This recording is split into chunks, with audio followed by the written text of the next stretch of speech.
오늘 설교는 창세기에 들어가기에 앞서 창세기뿐만 아니라 성경을 어떻게 대해야 하는지에 대해 설명하는 개론적인 성격이 좀 강합니다.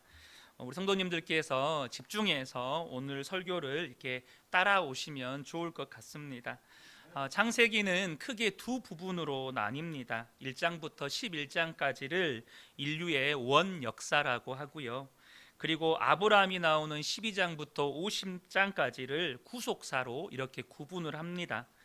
특별히 창세기 1장 1절이 중요한데요. 이 1장 1절을 어떻게 보느냐에 따라서 성경을 보는 우리의 시선이 달라지고 우리의 신앙관, 우리의 인생관이 달라지는 것입니다. 이 관이라고 하는 것은 틀이라고 할 수 있죠. 일종의 프레임이죠.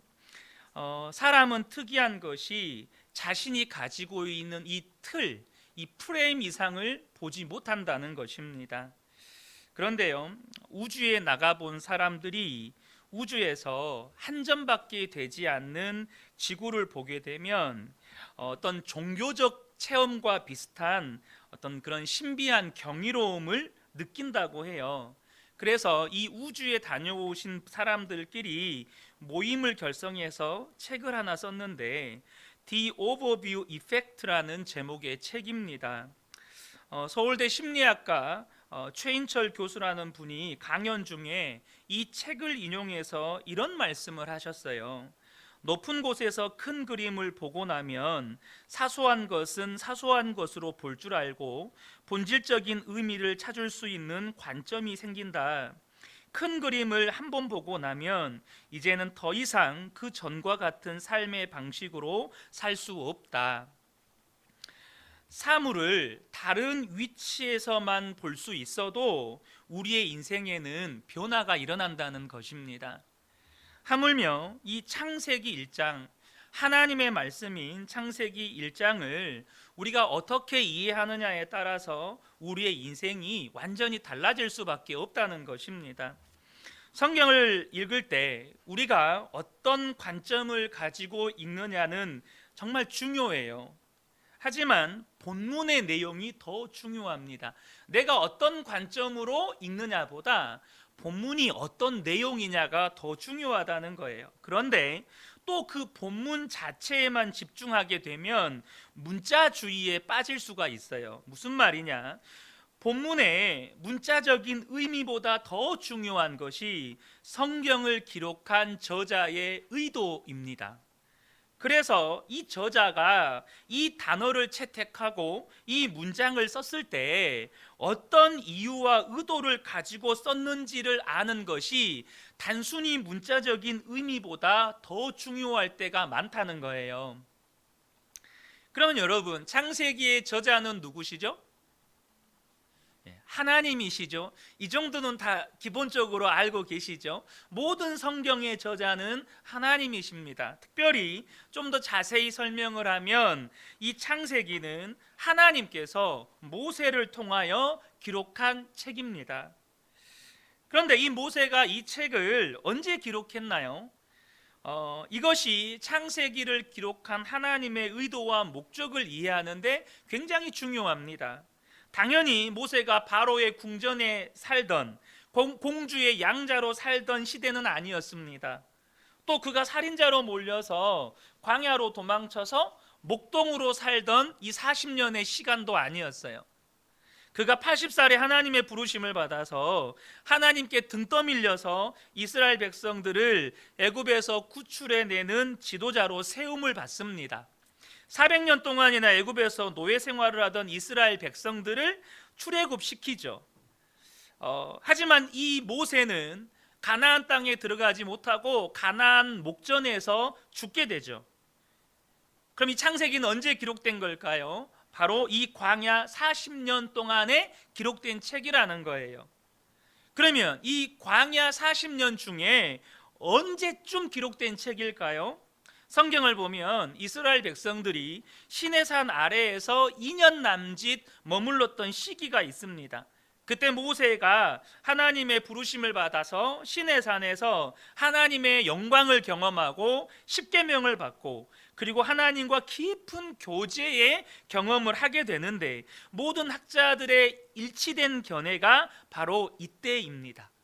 모세가 시내산에서 하나님의 영광 가운데 있을 때, 그러니까 이 책을 썼던 시기는 시내산 아래에 이스라엘 백성들이 머물러 있었던 바로 그 기간이죠. 그런데 여러분, 이 백성들은요 400년 동안 애굽 생활을 하다 나온 사람들이에요. 여러분, 애굽이 어떤 나라입니까? 바로 애굽은 강력한 왕국임과 동시에 절정의 문명을 자랑하던 나라였어요. 그러니까 이 애굽을 지배하는 가치관은 물질 만능 숭배와 우상 숭배였어요.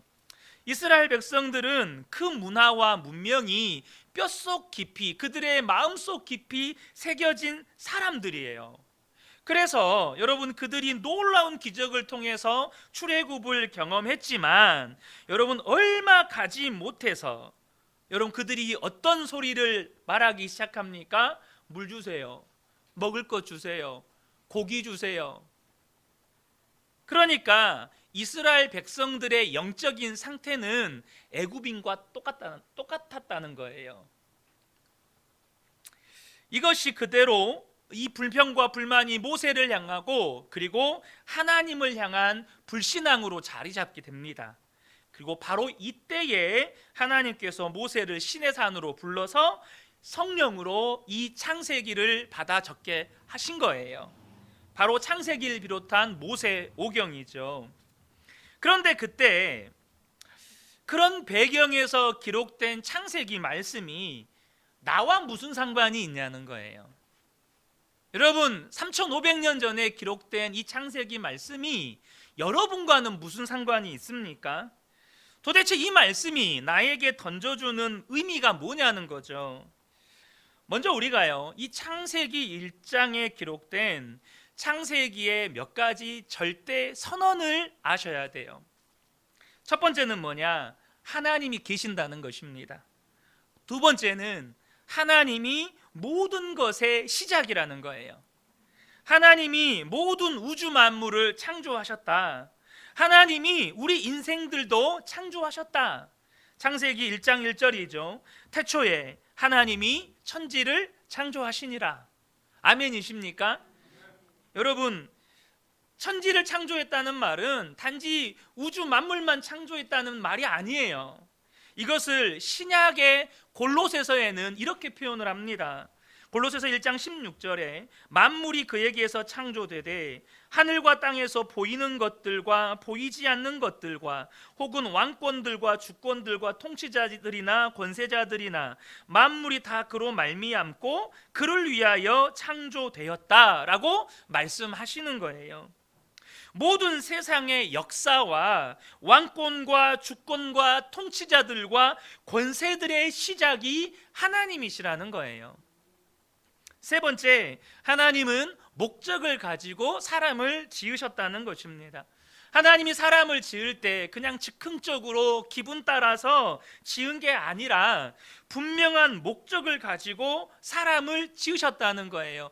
여러분, 사람은 절대 우연한 진화의 산물이 아닙니다. 네 번째, 우리는 하나님의 형상을 따라 지음을 받았다는 것입니다. 이 하나님의 형상이라는 말이 가진 의미에 대해서 여러 가지로 설명을 할 수 있지만 저는 이 하나로 설명이 된다고 생각을 해요. 그게 뭐냐면 하나님의 형상대로 지음받았다는 말은 하나님이 우리를 무엇보다도 사랑하신다는 거예요. 여러분, 부모가 되어보면 아시겠지만 자녀가 이 땅에 태어나는 순간부터, 아니요, 자녀가 엄마의 뱃속에 생명으로 잉태되는 순간부터 부모는 그 생명을 사랑합니다. 아멘이시죠?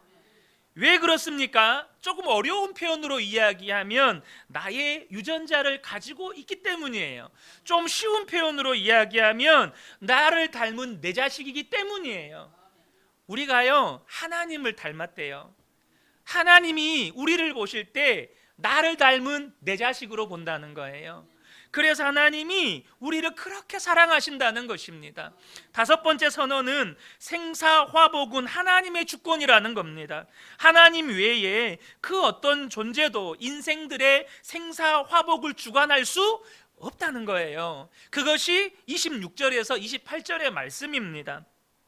하나님이 이르시되 우리의 형상을 따라 우리의 모양대로 우리가 사람을 만들고 그들로 바다의 물고기와 하늘의 새와 가축과 온 땅과 땅에 기는 모든 것을 다스리게 하자 하시고, 하나님이 자기 형상 곧 하나님의 형상대로 사람을 창조하시되 남자와 여자를 창조하시고, 하나님이 그들에게 복을 주시며 하나님이 그들에게 이르시되 생육하고 번성하여 땅에 충만하라, 땅을 정복하라, 바다의 물고기와 하늘의 새와 땅에 움직이는 모든 생물을 다스리라 하시니라.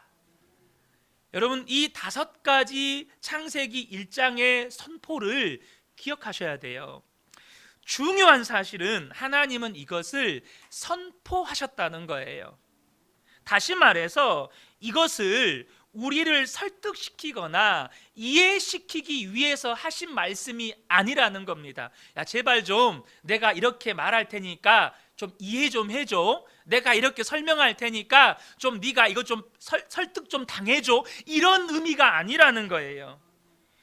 그래서 이것은 선포기 때문에 우리에게 너무나도 중요한 결단을 촉구하는 겁니다. 그게 뭡니까? 너는 이것을 받아들여야 한다. 너는 이것을 정말 믿어야 한다. 선포기 때문에 하나님이 우리에게 결단을 촉구하시는 거예요. 좀 이해 좀 해라. 좀 이 말 좀 알아먹어라. 그런 의미가 아니라는 거예요. 어떤 사람들은 이렇게 반문할 수 있습니다. 도대체 내가 왜 하나님을 믿어야 되는데요?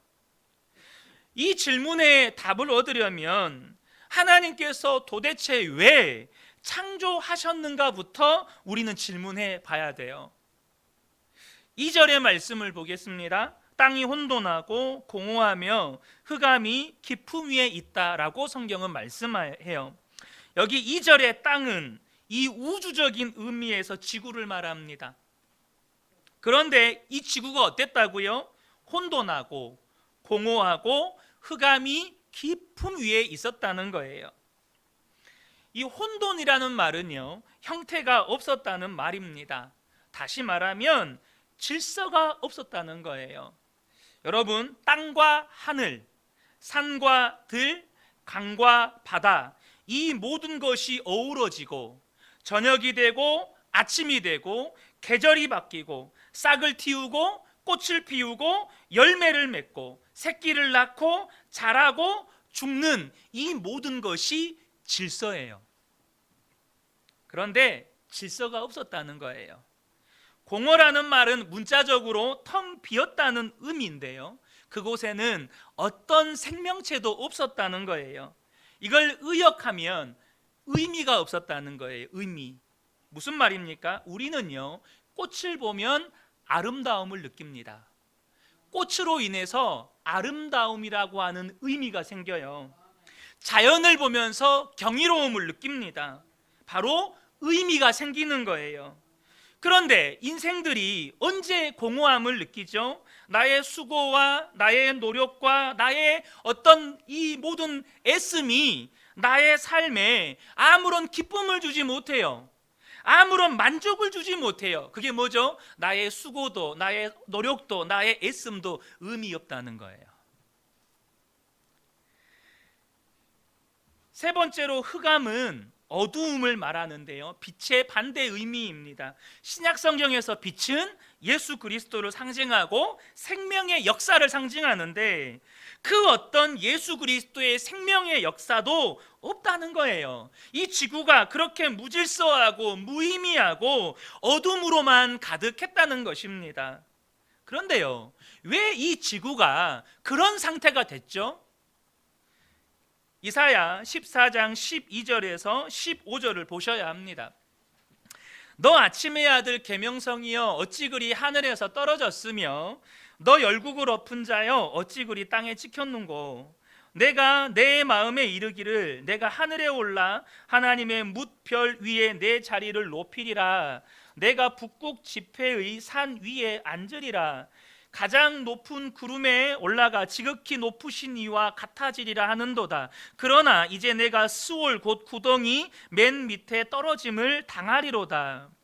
이 이사야 14장의 말씀은 직접적으로는 교만한 바벨론 왕을 지칭하는 내용이지만, 이것을 영적으로 보면 하나님을 찬양하던 타락한 천사의 반역 사건이기도 합니다.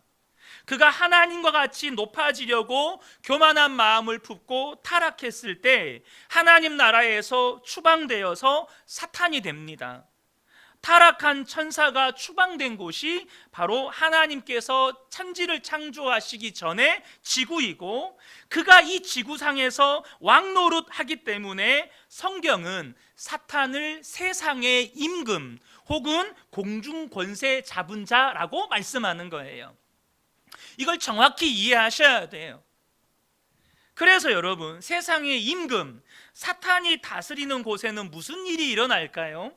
바로 혼돈과 공허와 흑암, 모든 질서가 무너지고 모든 의미가 사라지고 어둠의 역사가 가득하게 된다는 거예요.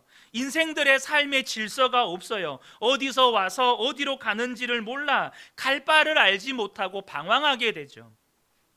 제가 아는 선교사님이 그런 이야기를 해주신 적이 있는데요.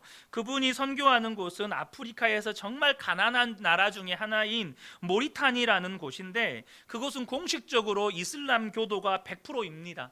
그냥 다 인구 전체가 이슬람 교도예요. 각종 범죄는 말할 것도 없고, 놀라운 것은 인구의 약 10%가 장애인이래요. 그런데 더 안타까운 것은 그 장애인들은 신의 저주를 받은 사람들이라고 그들은 인식하기 때문에 장애인들을 향해서 어떤 동정도 보살핌도 하지 않는다는 거예요. 다들 아시는 것처럼 이슬람 국가에서는 여성과 어린이들의 인권을 찾아보기가 어렵습니다. 코가 잘리고 귀가 잘리고 10살도 안 된 어린 소녀가 40대, 50대, 60대, 70대 남자들에게 강제로 팔려가고, 여러분, 이게 어둠의 역사 아닙니까?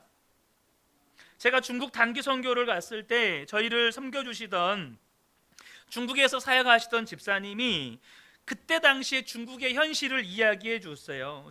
이 중국 사람들이 경제가 발전하면서 말 그대로 벼락부자가 된 사람들이 엄청 많았대요. 그러니까 돈 쓸 데가 없으니까 최고급 집, 최고급 차, 최고급 명품, 그리고 파티에 날마다 빠져 산다는 거예요. 그런데 그것으로도 만족이 안 되니까 결국에 그들이 어디까지 손을 대냐면 마약에 손을 댄다는 거예요. 중국 안에 걷잡을 수 없이 마약이 퍼졌는데 이제는 당국조차도 손을 걷어붙여서 마약과의 전쟁을 펼치는데, 중국에서는 마약 판매상들이 검거되면 사형입니다. 왜 사람들이 그렇게 돈도 많고 세상 누릴 거 다 누릴 수 있는데 마약에 손을 댈까요? 그 무엇으로도 그들의 마음이 채워지지 않는 공허함 때문입니다. 의미가 없어요. 의미가 없는 거예요. 왜 사람들은 끊임없이 이 땅에서 잘 되고 이 땅에서 성공하고 이 땅에서 복받기만을 바랄까요? 왜 그럴까요? 왜 애굽 문화와 문명에 사로잡힌 이스라엘 백성들은 이 땅에서 먹을 것, 입을 것, 고기는 뭐죠? 더 잘 먹고 싶은 거예요. 더 성공하고 싶은 거예요. 왜 그걸 구했을까요? 사탄이 이 세상의 임금이기 때문입니다. 사탄이 줄 수 있는 게 이 세상 것들 뿐이기 때문이에요. 그래서 사탄에게 사로잡힌 사람들은 끊임없이 이 세상 것을 구해요. 심지어 이 땅에서 더 잘 먹고 더 잘 살기 위해서 실제로 사탄에게 영혼을 판 사람들도 많아요. 아마 저희 세대는 다 알고 있는 대중가요 그룹이 있는데, 대한민국에 처음으로 랩이라고 하는 장르를 소개했던, 당시에 정말로 신드롬을 일으켰던 서태지와 아이들이라는 그룹입니다. 아마 우리 미래 세대들도 아는 친구들이 있을 거예요. 그룹 해체 이후에 서태지가 솔로 활동을 하면서 2001년도부터 락 페스티벌을 기획을 했습니다. 근데 그 락 페스티벌에 전 세계적으로 유명한 락 가수인 마릴린 맨슨이라는 가수가 초청되어서 인터뷰를 했어요. 아나운서가 서태지를 어떻게 생각하냐고 물었을 때 그가 이렇게 대답을 했습니다. 나는 서태지를 알고 있다. 서태지는 잘생겼고 몇 년 전에 본 적이 있는데 지금도 그대로다. 아마 그도 나처럼 악마에게 영혼을 팔아서 그런 것 같다. 혹시 이 영상 보신 분 계십니까? 당시 통역사조차도 너무너무 당황해서 대충 좋은 말로 통역해서 자막 처리를 했지만 영어를 잘 아는 사람들은 그 말을 다 알아들었어요. 충격이었죠. 레이디 가가라는 가수가 내한 공연을 한 적이 있습니다. 그때 레이디 가가가 이렇게 관중들에게 외쳤습니다. 빌어먹을 한국, 나와 함께 지옥으로 가자. 평소 레이디 가가가 공연 중에 벌인 퍼포먼스들은 동성 간의 성관계, 그룹 섹스, 자살, 사람을 믹서기에 넣고 갈아서 살인하는 충격적인 내용들이 그 공연의 퍼포먼스예요.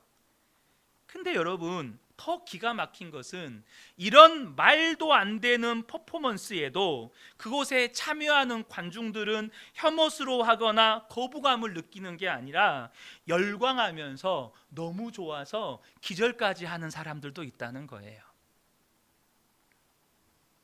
여러분 잘 보셔야 합니다. 지금 내 삶에 질서가 무너져 있어요.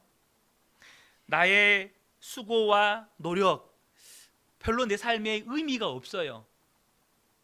내 삶에 여전히 어둠의 역사들이 있어요. 여전히 나는 이 세상에서 잘 먹고 잘 사는 것만 구하고 있다면 지금 나는 누구의 영향력 아래 있다는 말일까요? 바로 세상의 임금 사탄의 영향력 아래 있다는 말이 되는 것입니다. 그렇게 사탄이 통치하는 곳에서 나타나는 현상이 흑암과 공허와 어둠인 거예요. 그리고 그렇게 사탄의 통치 아래 사는 사람들의 인생의 결말이 뭘까요? 영원한 사망, 영원한 지옥인 거예요. 마태복음 25장 41절에 또 왼편에 있는 자들에게 이르시되 저주받은 자들아 나를 떠나 마귀와 그의 사자들을 위하여 예비된 영원한 불에 들어가라.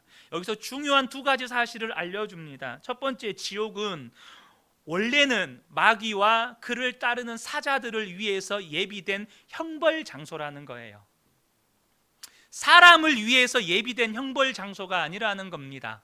그런데 그 마귀에 속하여 마귀를 따라 사는 사람들은 마귀 따라 영원한 지옥 형벌에 던져진다는 거예요. 이 왼편에 있는 자들, 또 그 뒤에 나오는 저주받은 자들이 누구죠? 바로 사탄의 영향력 아래 살아가고 있는 거예요. 여러분, 믿음의 눈을 뜨게 되시기를 축복합니다. 세상을 바라보는 성경이 말씀해 주시는 믿음의 눈을 뜨게 되시기를 축복합니다. 하나님을 믿지 않았던 모리스 롤링스라는 의사가 예수 믿게 된 간증입니다. 나는 하나님을 믿지 않았습니다. 사후 세계는 말할 것도 없었습니다. 하지만 1977년 어느 날 그 믿음은 빠르게 바뀌었습니다. 나는 40세의 환자를 관찰하고 있었습니다. 그는 심전도 검사를 하고 있었는데 갑자기 심장마비를 일으켜 바닥에 쓰러졌고 숨이 멎었습니다. 내가 심장 마사지를 하는 동안 3명의 간호사가 달려들어 심폐소생술을 시작했지만 스스로의 박동을 유지하지 못했습니다. 나는 환자의 대정맥을 통해 심장 박동기 와이어를 삽입해야 했습니다. 환자의 의식이 돌아오기 시작했지만 내가 기구에 손을 떼거나 흉부 압박이 중단될 때마다 그는 다시 의식을 잃고 호흡을 멈췄으며 다시 죽기를 반복했습니다. 그러나 죽음보다 끔찍했던 것은 그의 의식이 되살아나 호흡할 때마다 그는 이렇게 비명을 질렀다는 것입니다. 나는 지옥에 있어요. 그리고 겁에 질린 채 나에게 간청했습니다. 그곳에 다시 갈 수 없으니 살려달라고. 그의 심장이 멎어 그가 다른 세상으로 갈 때마다 그는 겁에 질린 표정이었습니다. 몇 번 이 일은 반복되고 그 남자는 심각함을 넘어선 모습이었습니다. 어떻게 하면 지옥에서 벗어날 수 있을까요? 절 위해 기도해 주세요. 기도해 달라고? 나는 생각했습니다. 나는 의사지 목사가 아니다. 저를 위해 기도해 주세요. 그는 반복해서 말했습니다. 이것이 죽어가는 자의 부탁이었습니다. 나는 계속 일하면서 주일 학교 때의 기억을 회상했습니다. 나는 반복해서 예수님께 그를 구해달라고 부탁했고 그를 살려달라고 기도했습니다. 그건 어려운 일이 아니었습니다. 그리고 그 후에 그의 상태가 안정되기 시작했습니다. 나는 며칠 후에 환자에게 지옥에서 본 것을 설명해 달라고 요청했지만 그는 아무것도 기억하지 못했습니다. 마치 기억을 지우개로 지운 것처럼. 하지만 그는 기도 후에 일어난 일은 모두 기억이 난다고 말했습니다. 좁은 계곡에서 찬란한 빛과 무성한 초목의 황홀한 경험, 죽은 가족들과의 만남, 그리고 생후 15개월 때 세상을 떠난 어머니와의 만남. 그 모든 경험은 내가 믿어왔던 모든 것을 바꾸어 놓았습니다. 여러분, 하나님이 왜 창조의 역사를 일으키셨을까요? 왜 하나님이 태초에 천지를 창조하셨을까요? 우리를 구원하고 싶으셨기 때문입니다. 그래서 앞에 말씀드린 창세기는 원역사와 후속사로 나눠진다고 말씀드렸잖아요. 근데 이 원역사 안에 후속사가 들어있는 거예요. 자, 그러면 하나님을 믿는 인생들에게 무슨 일이 일어날까요? 무질서한 삶에 질서가 생겨나는 거예요. 3절부터 5절, 하나님이 이르시되 빛이 있으라 하시니 빛이 있었고 빛이 하나님이 보시기에 좋았더라. 하나님이 빛과 어둠을 나누사 하나님이 빛을 낮이라 부르시고 어두움을 밤이라 부르시니라. 저녁이 되고 아침이 되니 이는 첫째 날이니라. 하나님이 빛을 창조하심으로 낮과 밤이 생기면서 시간이 창조돼요. 그전에는 저녁과 아침이 없었어요. 시간이 창조됩니다. 뭘 말하는 겁니까? 질서가 시작됐다는 거예요. 그래서 여러분, 하나님의 창조를 하나하나 살펴보면 그 모든 것은 질서를 따라 창조되었음을 알 수 있어요. 하늘에 해와 달과 별을 먼저 만들지 않고 궁창을 만들고 그 궁창 안에 해와 달과 별이 있게 만드셔요. 땅과 바다를 나누시고 땅 위에다가 온갖 동식물을 만들고 바다에다가 모든 생물들이 살게 만드십니다. 뭘 말하는 거죠? 질서를 따라 창조하셨다는 거예요. 여러분의 삶에 질서가 생겨요. 오늘은 개론적인 말씀이기 때문에 더 자세하게 나눌 수 없음에 좀 안타까운 마음이 있지만 여러분 잘 들으셔야 합니다. 그리고 내 삶이 무의미했었는데 삶이 의미로 가득하게 됩니다. 나의 모든 수고가 나의 모든 노력이 아무런 의미가 없었던 삶이 아침에 눈을 뜨는 거, 숨을 쉬는 거, 가족들과 밥을 먹는 거, 학교와 일터로 나아가서 하루를 살아가는 거, 저녁에 집에 들어와서 가족들의 얼굴을 대하는 거, 잠자리에 드는 거, 이 모든 것에 의미가 생겨요. 뭐죠? 그것이 기쁨이 되고 그것이 감사 제목이 되고 그것이 내게 우연히 주어진 게 아니라 하나님의 은혜였다는 걸 깨닫게 돼요. 그게 의미예요. 인생의 의미가 생기는 거예요. 그래서 예수를 믿는 사람은 자살하지 않아요. 그래서 예수 믿는 사람은 언제나 그 마음 안에 자족하는 마음이 생겨요. 시편 8편 1절과 4절 보면 여호와 우리 주여 주의 이름이 온 땅에 어찌 그리 아름다운지요 주의 영광이 하늘을 덮었나이다. 온 땅을 보니까 주님의 이름이 아름답게 새겨져 있는 거예요. 모든 것이 자기에게는 의미예요. 주의 영광이 온 하늘을 덮고 있는 거예요. 너무너무 감사하니까 4절에 사람이 무엇이기에 주께서 그를 생각하시며 인자가 무엇이기에 주께서 그를 돌보시나이까. 무슨 말입니까? 하나님, 내가 무엇이간데 이렇게 은혜를 베풀어 주십니까? 여러분이 돈이 없는데 갑자기 100억 로또가 생기니까 하나님, 내게 어떻게 이런 은혜를 베풀어 주십니까? 이 고백이 나옵니까? 그렇지 않아요. 하나님을 믿어서 예수 그리스도의 십자가 복음을 믿으면 모든 것이 은혜임을 알게 되는 거예요. 거기서부터 찬양이 시작되는 거예요. 거기서부터 우리의 인생의 반전이 시작이 되는 거예요. 오직 사망뿐이던 내 삶에 빛의 역사, 생명의 역사가 시작이 됩니다. 사도행전 26장 18절에 그 눈을 뜨게 하여 어둠에서 빛으로 사탄의 권세에서 하나님께로 돌아오게 하고 죄의 사함과 나를 믿어 거룩하게 된 무리 가운데서 기업을 얻게 하리라. 사탄의 권세에서 풀려나서 하나님의 자녀가 되어 더 이상 이 땅에 묶여서 죽음을 향해 달려가는 인생이 아니고, 이 땅에 살지만 이 땅을 품고 사는 게 아니고 하나님의 나라를 품고 하나님 나라 백성으로 하나님 나라를 위해서 사는 거예요. 하나님께서 지으신 목적대로 살게 되는 거예요.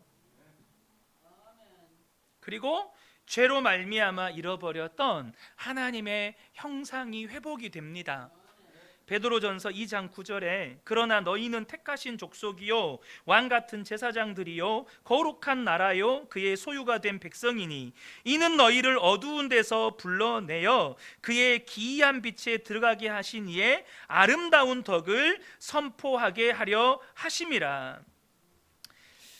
여러분, 예수 믿으니까 내가 하나님의 택하신 족속이고 왕같은 제사장이고 거룩한 나라고 하나님의 소유가 된 백성임을 알게 돼요. 그래서 하나님의 형상이 회복된 성도에게서 나타나는 대표적인 열매가 자존감입니다. 그런데 이 성경적인 자존감은 우리가 일반적으로 심리학이나 상담학에서 말하는 자존감과는 조금 달라요. 성경이 말씀하시는 자존감은 하나님의 시선으로 자신을 바라보게 되었다는 거예요. 거기에서 오는 만족, 거기에서 오는 기쁨과 감사, 그리고 믿음과 담대함, 그것이 성경이 말씀하시는 자존감이에요.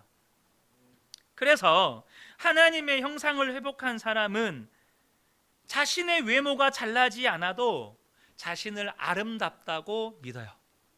저는 제가 아름답다고 믿습니다. 제 주변 사람들은 제가 머리가 빠지는 것에 대해서 너무너무 고민들을 하시는데 저는 제 머리가 빠진 것에 대해서 한 번도 고민한 적이 없어요. 정말로 한 번도 고민한 적이 없어요.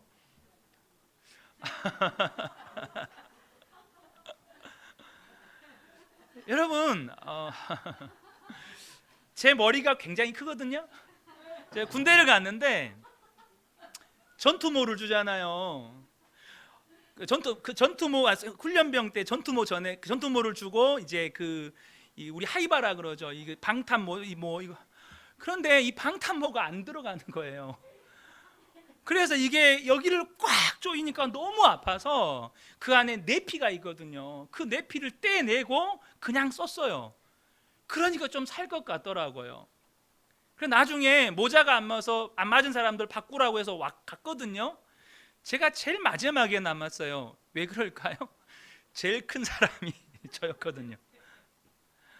저는 제가 머리 큰 것으로 인해서 한 번도 고민을 해본 적이 없어요. 제가 고등학교 3학년 때 제 친구랑 네 머리가 더 커, 네 머리가 더 커 서로 싸운 적이 있거든요. 그래서 서로 한번 재보자 했어요. 재보자고. 근데 잴 게 없잖아요. 그러니까 창틀에다가 머리를 딱 놓고 창문을 닫아서 사이즈를 재는 거였어요. 먼저 그 친구가 사이즈를 쟀어요. 그리고 제가 딱 쟀는데 안 들어가는 거예요. 내 머리가 제일 크구나. 그렇게 된 거예요. 여러분, 하나님의 형상을 회복한 사람은 학력이나 스펙이나 성공에 목을 매지 않아요. 오히려 자신의 약함을 자랑합니다. 고린도후서 11장 30절, 내가 부득불 자랑할진대 내가 약한 것을 자랑하리라. 사도 바울이 뭘 자랑한다고요? 내가 약한 걸 자랑한대요. 왜 사도 바울은 약한 걸 자랑했을까요? 고린도전서 1장 27절 29절입니다. 그러나 하나님께서 세상에 미련한 것들을 택하사 지혜 있는 자들을 부끄럽게 하려 하시고 세상에 약한 것들을 택하사 강한 것들을 부끄럽게 하려 하시며 하나님께서 세상에 천한 것들과 멸시받는 것들과 없는 것들을 택하사 있는 것들을 폐하려 하시나니 이는 아무 육체도 하나님 앞에서 자랑하지 못하게 하려 하심이라. 왜 약한 것을 자랑한다고요? 하나님이 나의 약한 것을 쓰신 것을 경험해 봤기 때문이에요. 여러분, 그러면 서울대 나온 사람은 안 쓰시고 지방대 전문대 나온 사람들 쓰신다는 말인가요? 그게 아니죠. 하나님 앞에서 하나님의 형상을 회복한 사람들은요, 이 땅에 속한 것은 어떤 것도 자기 자랑 삼지 않아요. 그리고 하나님만 자랑해요. 그가 서울대를 나오건 석박사가 됐건 대기업 임원이건 1년에 수백억씩 버는 자산가건 그런 건 어떤 것도 자랑하지 않고 그가 자랑하는 건 오직 하나님밖에 없어요. 그가 자랑하는 것은 예수 그리스도가 십자가에 못 박힌 것 외에는 자랑할 게 없는 거예요. 그 사람이 하나님의 형상을 회복한 사람이에요. 그리고 예수 믿으면 이제는 복은 오직 하나님께만 구해요. 이것을 더 정확하게 이야기하면 오직 하나님만 구해요. 왜요? 하나님 그분이 복이니까. 그래서 믿음의 사람들은 한결같이 하나님만 구했어요. 다윗 하나님만 구했어요. 모세 나 가나안 땅 안 들어가도 됩니다. 우리는 하나님만 있으면 됩니다. 바울 하나님만 구했어요. 오직 십자가 외에는 자랑하지 않았어요. 그가 이 땅 가운데서 가장 보배롭고 존귀한 건 예수 그리스도를 아는 지식이었어요. 그래서 믿음의 사람들은 한결같이 하나님만 구합니다. 데이빗 윌커슨 목사님이 소천하시기 전에 마지막 소원 기도가 있었습니다. 제 가족과 50년 동안 사역, 그 모든 것에 대해 주님께 감사드립니다. 그러나 여전히 제겐 옛끓는 소원이 있습니다.